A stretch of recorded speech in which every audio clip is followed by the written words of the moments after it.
In the name of Allah. In the year 2011, one night at 11:30 p.m., I was about to enter my street along with my mama, baba and brother, when suddenly right outside our street I saw a boy who started walking right in front of my car. I drive very slow, therefore we started playing chicken. Neither did he move nor did I. I was wondering that who will give up first when suddenly he raised up his shirt and inserted his hands into its pants to take out his gun, and he pointed it at me like a gangster. Alhamdulillah. I'm not a normal person psychologically, and since my childhood, whenever I and my brother went outside the house, we used to be mentally prepared for getting into fights. This is why when I saw a gun pointed at me, I put my car in the first gear and with my shaking legs, I accelerated and smashed that boy and enjoyed every moment of it. Ha ha ha ha ha. Fatality. Now as this wounded culprit started crawling towards his gun, my brother who enjoys torture had already positioned himself in the window of our car and with a hammer in his hand, which is kept in my car, he smashed the dacoit with a brutal force. We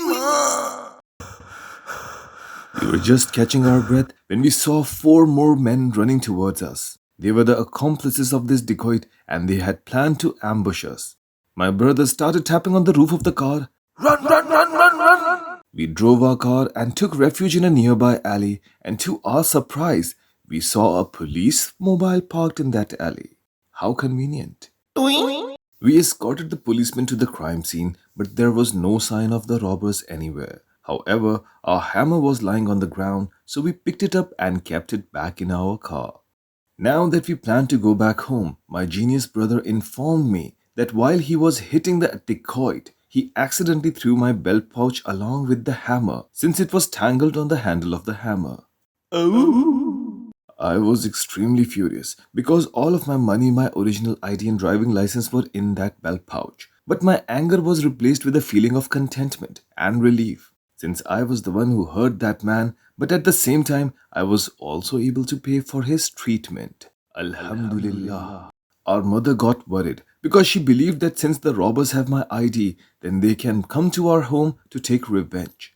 But my father explained to her, those robbers never would have imagined such a planned retaliation against their crime. Therefore, they will never ever dare to come to our house, where they could be dealt with a much planned attack. As we reached our house, our father praised us for our active-mindedness and wise decision-making and suggested to us that we should have a gun, so that we don't have to defend ourselves like the Spartans. Instead, we are able to deal with these situations in a modern way. So on the next morning, I went to a gun shop where I paid a huge amount of money for a very ordinary pistol.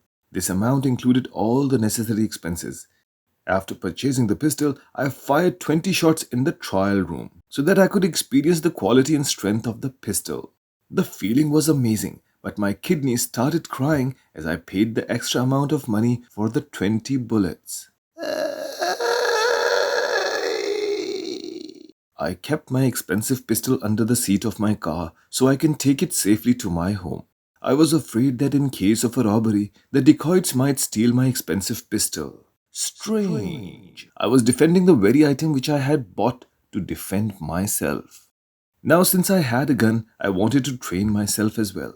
I am completely against aerial shootings as it is unethical and illegal. Therefore, being a law-abiding citizen, I decided to get a membership at the closest shooting range available.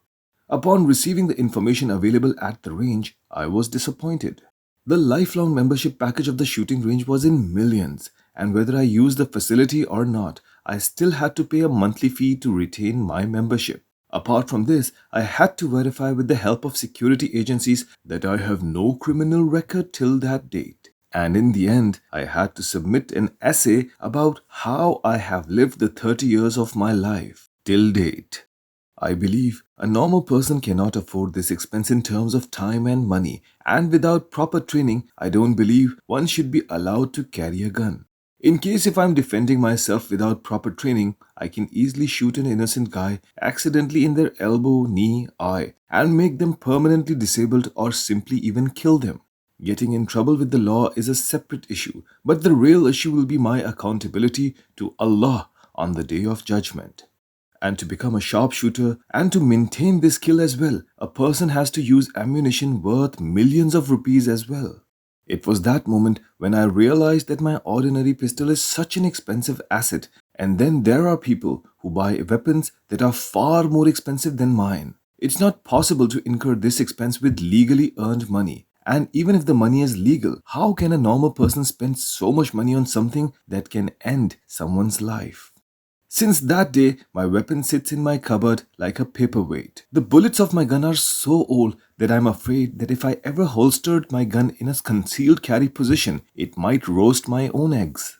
I believe weapons should only be carried by police, army, and other law enforcing agencies because only the government is able to afford this kind of expense and only they have the right to use it against terrorists. Even if a person is a millionaire, he doesn't have the right to become a Batman and buy a weapon to defend his phone, car, and property by shooting and killing people. Your life is more expensive than these material things, and our history is full of incidents where people only hurt innocent people and sometimes even kill them just because there are no proper gun laws or proper safety training. I don't understand why do these dumb people celebrate wedding parties and New Year Eves with aerial shootings.